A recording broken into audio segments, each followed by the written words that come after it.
Morning, good afternoon, good evening, and thank you guys once again for joining the 9 Innings podcast hosted by yours truly, Kevin Thompson, founder and CEO of 9 Innings Capital Group. Thank you guys for joining us. As I always say, subscribe to the channel.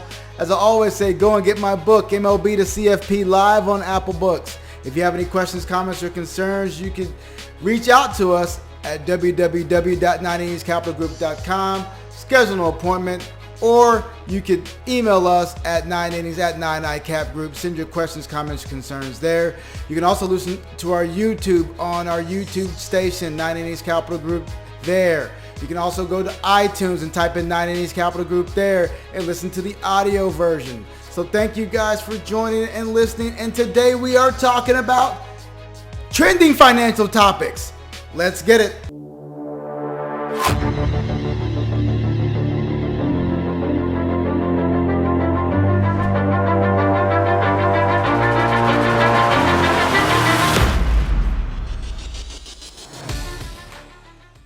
You know, once in a while, I like to do trending topics that come up on Google. When you Google something, hundreds of millions of people are Googling the exact same thing because it's one of those algorithms that come out and say, hey, what are people talking about? So my SEO partner, Expio is my SEO partner, shot me over what some of the most trendiest of topics at this present time. So we're going to go out and talk about those. So today, number one, will inflation cause a recession?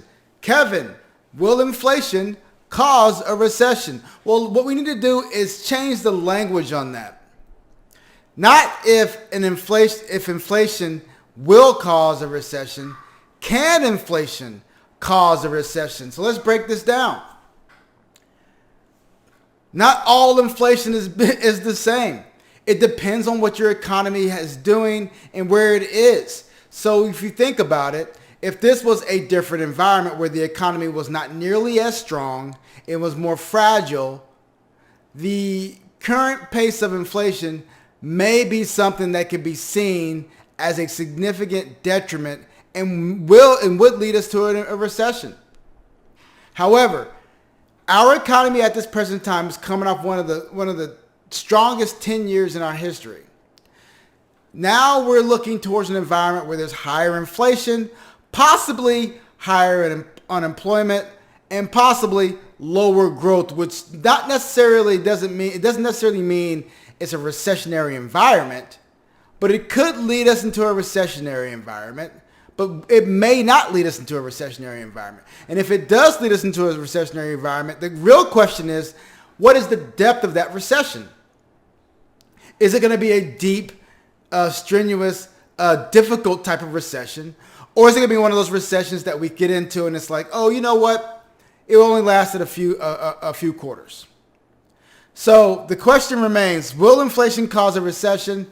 I say it could, but it's all dependent on the type of economy the inflationary pressures are headed in towards.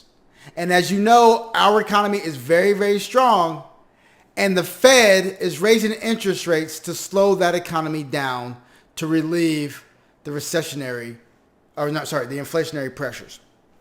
So that's part one. So question number two, how does inflation impact rates? How does inflation impact rates? And before I go there, you're listening to the 9 Innings podcast hosted by Kevin Thompson, founder and CEO of 9 Innings Capital Group on our YouTube station. So how does inflation impact rates? Well, that's another one you can kind of flip around. How do rates impact inflation? Because inflation doesn't impact rates. Inflation has zero impact on how rates are actually doing. Rates have a larger impact on inflation. The reason why I'm saying that is because it all depends on your economy. If your economy has a normal inflationary rate of 3, 4, 5%, then quote unquote, the interest rate doesn't need to change. However, in our current economy, we were coming off the zero bound on interest rates. So when interest rates move lower, previously it didn't really impact inflation because there was a lot of monetary policy that was flooded into the market.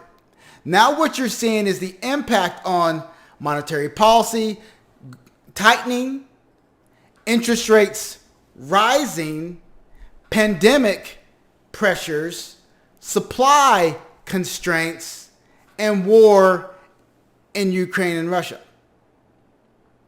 So you're seeing all of this confluence of events that are having a significant impact on inflation. So when we talk about how inflation can impact or may impact rates, it's how will rates impact inflation.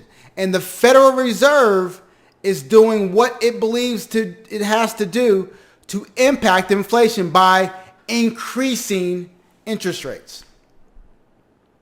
So Federal Reserve Chairman Jerome Powell came out and said, you know what? We're going to raise about 75 basis points during the last event. And they'll probably do another 75 next month. They're going to continue to raise rates until inflation starts to peak and go in the other direction. The beauty about this is that eventually inflation will peak and start going back the other direction. So how do interest rates impact inflation? Great question, friends. If you raise interest rates, it will impact demand in the economy. The demand for borrowing. So when borrowing costs move up, the demand for borrowing, the demand for liquidity, the demand for housing goes down. And when the demand for housing, the demand for liquidity, the demand for capital starts to come down, the supply can catch up. When supply starts to catch up, that basically means it brings the supply and demand curves back into equilibrium and lowers price. So what you're seeing right now is the fact that these guys are raising interest rates to curtail demand, to bring demand back into where supply and demand meet. So back to the question, how does inflation impact rates? It's more about how do rates impact inflation, which I just explained to you. Another question is asking, when will rates go the other direction? You will see rates start to go, you'll see the Federal Reserve start to lower interest rates when they see inflationary pressures subside. I'm assuming that's going to be sooner rather than later. The reason why I say that is because they're going to front load interest rate hikes to see exactly how that impacts inflation. The market is already starting to price that in. As you've seen, we're off some 20+% in the NASDAQ and 15-20% in the S&P. So the market has already started pricing tightening in. But what's very important to understand is that eventually the Fed is going to raise interest rates so high to the point where it stops inflation, but it also does what? Increases unemployment. The Fed has a dual mandate: price stability, full employment. They don't want to see employment go in the wrong direction. So what you will see is the Fed get to a point where they feel like inflation is taken care of, and then they will move in the other direction to get employment back where they feel is an acceptable level. There will be a rise in unemployment with a rise in interest rates. It's a slowing of the economy. There's nothing. That's just the impact. So we talked about, will inflation cause a recession? And the answer is no. That's not how that works. A, because it all depends on your economy and where you are. B, it's because actually it's not the inflation that caused the recession. It's the raising rates the rising rates in that environment to offset inflation that may cause a recession. We also talked about how inflation impacts rates. Again, inflation doesn't impact rates. Rates impact inflation. So I also want to make sure we all understand that. That was a trending question on Google. But just understand that it's not a cause and effect. Inflation has zero impact on rates. Rates have an impact on inflation. I just want to get that in your mind. Inflation is just a measure of prices, a measure of the increase in prices. That measure is impacted by where rates are in the economy. Rates move up, it impacts inflation to where it wants to bring those prices down. Rates move down, it wants to stimulate the economy to get those prices up. So it's the yin and the yang. It's a chicken and the egg scenario, right? Interest rates have an impact on inflation, not inflation having an impact on interest rates. It's just kind of a way to think about that. And when will interest rates go down?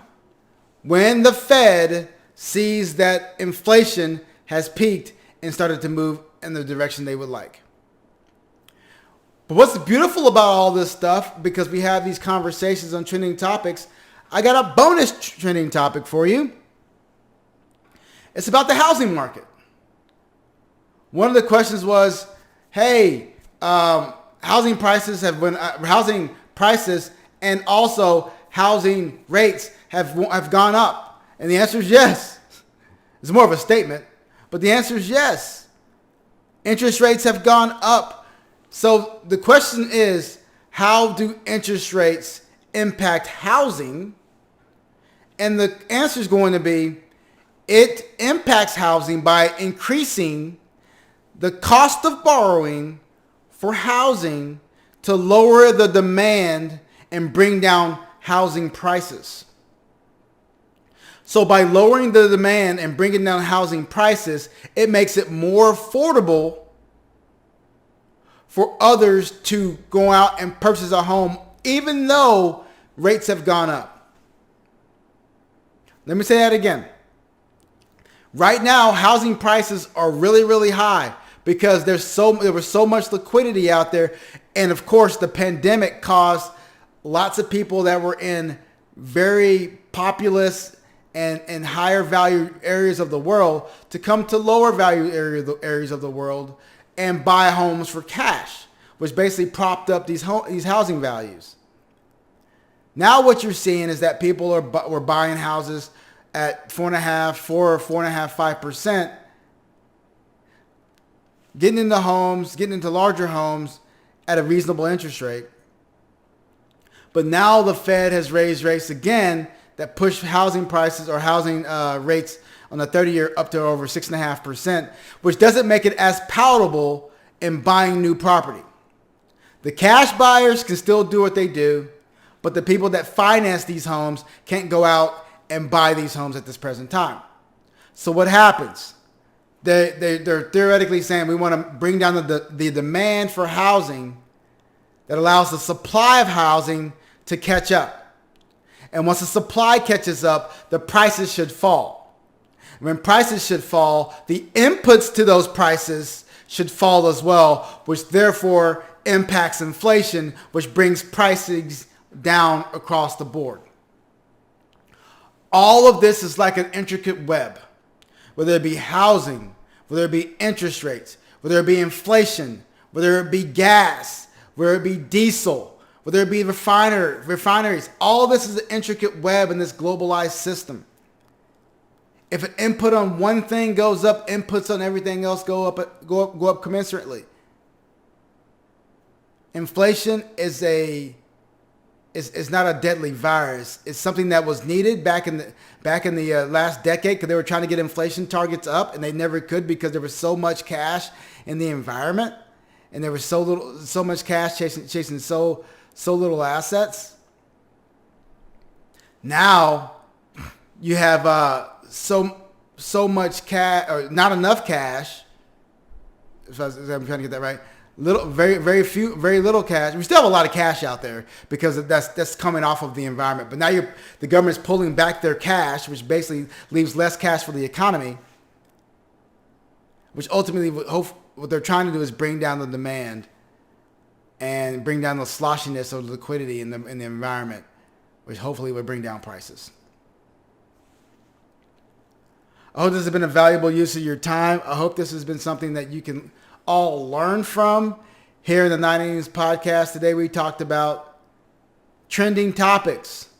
Trending topics. 1, will inflation cause a recession? Again, maybe, but we got to turn that around. 2, how does inflation impact rates? Again, like I said, rates impact inflation. Chicken and the egg scenario. 3, when will this kind of end? When will rates start to go the other direction? When the Fed sees that inflation has peaked. Thank you for listening to the 9 Innings podcast. As I always say, subscribe to the channel. As I always say, go and get my book, MLB to CFP. As you know, we're here to do what? Educate, empower, and engage. Thank you guys for joining us. God bless, and I'll see you next week.